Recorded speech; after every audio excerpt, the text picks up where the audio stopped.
నీ కుమారుడు నీ కుమార్తె పేద స్థితిలో బ్రతకడానికి ఇష్టపడరు, వారు సోమరిగా ఉంటారంటే పని చేయడానికి వారికి ఎలాంటి యోగ్యత ఉండదుగా. మన దగ్గరే ఉన్నదని తల్లిదండ్రులారా, శనిగిరం గ్రామంలో ఉన్న తల్లిదండ్రులకు నేను అందరికీ ఒక ప్రేమతో హెచ్చరిక చేస్తున్నాను. 12 సంవత్సరాల నుంచి మీ బిడ్డలు భయంకరమైన పరిస్థితుల్లో బ్రతుకుతున్నారు. మీ బిడ్డలను చూడండి. మీ పనుల భారం మీద మీరు మీ బిడ్డలను మర్చిపోతున్నారు. వాళ్ళు ఎక్కడ ఉంటున్నారో తెలుసుకోలేకపోతున్నారు. వారు ఏం చేస్తున్నారో తెలుసుకోలేకపోతున్నారు. వారు ఫోన్ల ద్వారా ఎలా బ్రతుకుతున్నారో తెలుసుకోలేకపోతున్నారు. వారి వ్యక్తిగత జీవితం ఎలా ఉంటుందో తెలుసుకోలేకపోతున్నారు. వారి సంతోషం కోసం ఏదైనా చేస్తున్నారు. ఆ తర్వాత దుఃఖపడేది మీరే అండి. అవమానపడేది మీరే, సిగ్గుపడేది మీరే, మనమే. మన బిడ్డలకు మర్యాద నేర్పాలండి. మన బిడ్డలకు జ్ఞానం నేర్పాలి. మన బిడ్డలకు విధేయత నేర్పాలి. మన బిడ్డలకు బ్రతుకుదేవు నేర్పండి. ఫస్ట్ నువ్వు పడుతున్న కష్టాన్ని చూపెట్టండి.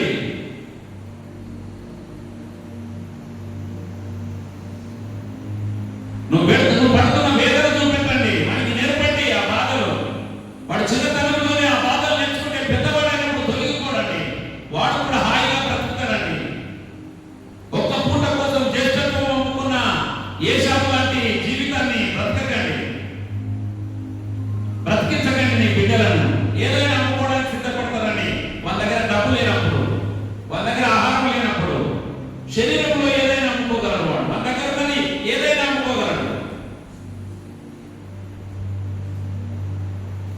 లగ్జరీ లైఫ్ కు మీ బిడ్డలను అలవాటు చేయకండి దయచేసి, ప్లీజ్. ఇలా చెప్తున్నానని బాధపడకండి. మీకోసమే. మీరు రోడ్డు మీదకి రావద్దు. తల్లిదండ్రులు ఒకరి ముందు తలదించుకోవద్దు.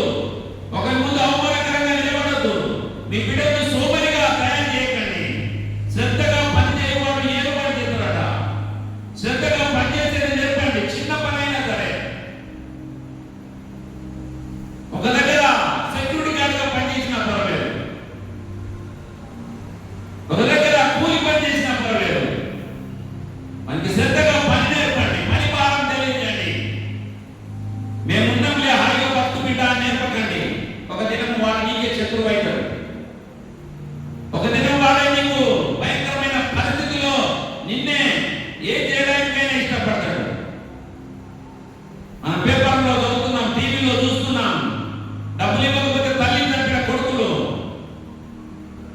డబ్బులు ఇవ్వకపోతే కుటుంబాన్ని ఆగం చేసి రోడ్డు మీద నిలబెట్టిన కొడుకులు, బిడ్డలున్నారు. ప్రియమైన దేవుని బిడ్డలారా, తల్లిదండ్రులారా, మీకే నేను బిడ్డల గురించి నేను మాట్లాడను, మీ గురించే మాట్లాడుతున్నాను. మనం మంచిగా ఉంటే మన బిడ్డలు మంచిగా ఉంటారండి. మన బిడ్డలు మనం దైవత్వంలో ఒక భక్తి కలిగిన జీవితంలో ఏదైనా కానీ, ఏ భక్తి అయినా కానీ, మన భక్తిలో ఒక యథార్థతలో మనం బ్రతికినట్లయితే మన బిడ్డలు యథార్థతలో బ్రతుకుతారండి. దైవత్వంలో బ్రతుకుతారండి.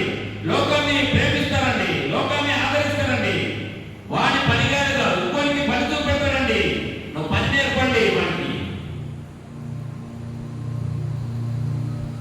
ప్రియమైన దేవుని బిడ్డలారా, ఇక్కడ చూడండి ఎంత మంచి మాట మాట్లాడుతున్నాడో చూడండి. 15వ వచనంలో, మూర్ఖుని మార్గము వాని దృష్టికి సరి అయినది, జ్ఞానం గలవాడు ఆలోచనను అంగీకరించును అంటాడు. మూర్ఖునికి వానికి ఏ మార్గం కనబడితే ఆ మార్గమే మంచిది. మనం పెట్టి పోషిస్తున్నామని మన పిల్లలను మన సోమరిగా తయారు చేస్తున్నాం, తిండిపోతులుగా తయారు చేస్తున్నాం, తిరుగుబోతులుగా తయారు చేస్తున్నాం, వదరపోతులుగా తయారు చేస్తున్నాం. దాన్ని బట్టి సంతోషిస్తున్న తల్లిదండ్రులు కూడా ఉంటున్నారు. ఒక దినం దుఃఖపడతారని మీరు వేదన పడే పరిస్థితి దగ్గరగా ఉంటుంది.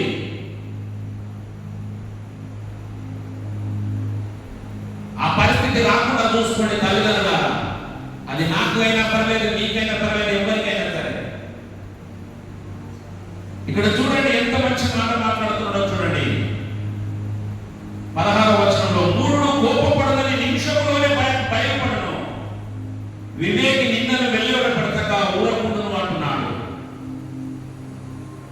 మూఢుడట కోపపడ్డది నిమిషంలోనే కనపడతాడట. ఈ దినాల్లో చాలా ఫ్యాషన్ అయిపోయింది. ఎవరి బిడ్డలు ఏదైనా కాకపోతే సూసైడ్ ఆడడం, ఏదైనా కొనియకపోతే సూసైడ్ ఆడడం,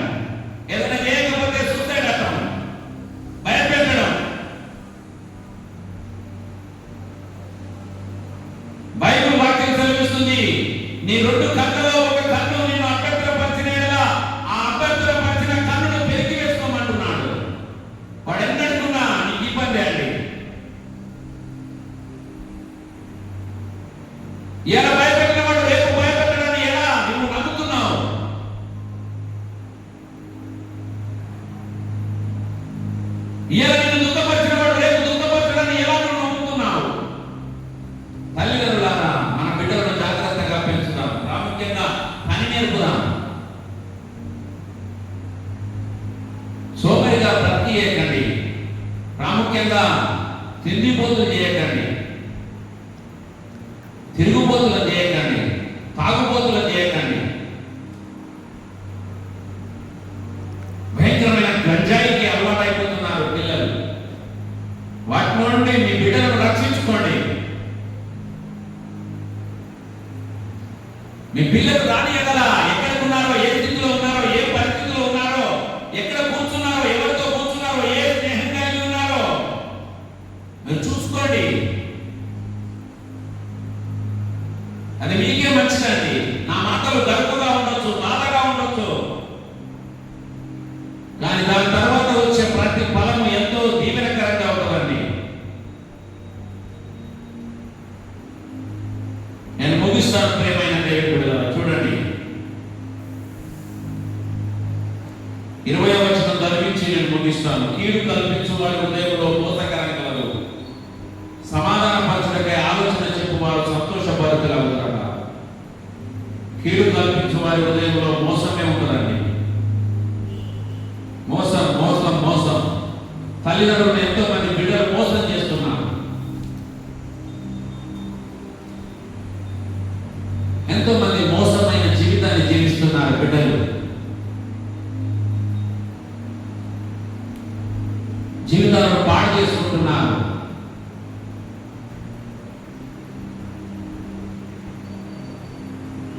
తల్లిదండ్రులను మోసగిస్తున్న కుమారులారా, కుమార్తెలారా, ఈ వాక్యం వినండి.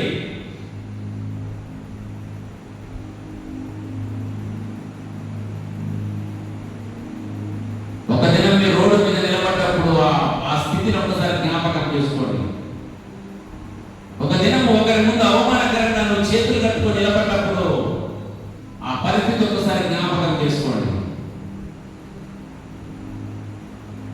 తల్లిదండ్రులను రోడ్డు మీదకి తీసుకురాకండి దయచేసి. అవమానకరమైన స్థితిలో మీ తల్లిదండ్రులను నిలబెట్టకండి.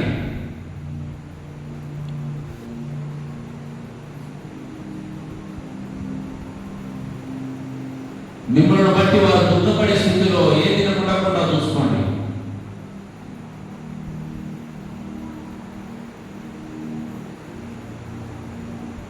ఈరోజు నీ లగ్జరీ లైఫ్ ఉండొచ్చు, రేపు ఉండకపోవచ్చు. అది నీ పరిస్థితి ఏంటి? సోమరిగా బ్రతకకండి యవన బిడ్డలారా, యవనస్తురాలారా. సమయాన్ని వృధా చేయకండి. దేవునికి దగ్గరగా ఉండండి. దైవత్వంలో బ్రతకండి. మీరు తాగుడుకు బానిసగారు, తిరుగుబోతుకు బానిసగారు, తాగుబోతుకు బానిసగారు, మదరబోతుకు బానిసగారు. దైవత్వంలో మీరుంటే, దేవుని వాక్యం మీ హృదయంలో ఉంటే మీరు అనుకోవచ్చు, ఏం కాదు మా బిడ్డలు పోకున్నా ఏం కాదు మందిరాన్ని, కానీ మీరు అనుకోవచ్చు. తల్లిదండ్రులారా, ఎక్కడున్నారో చూసుకోండి మీ పిల్లలు ఈ క్షణం.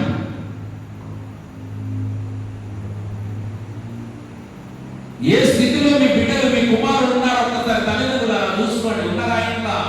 లేరా? ఉంటే ఏం చేస్తున్నారు? ఫోన్ ద్వారా ఏ జీవితాన్ని జీవిస్తున్నారు? శరీరాలు పాడు చేసుకుంటున్నారు ఫోన్ ద్వారా, ఆత్మను పాడు చేసుకుంటున్నారు ఫోన్ ద్వారా. చిన్న వయసులోనే భయంకరమైన పరిస్థితి.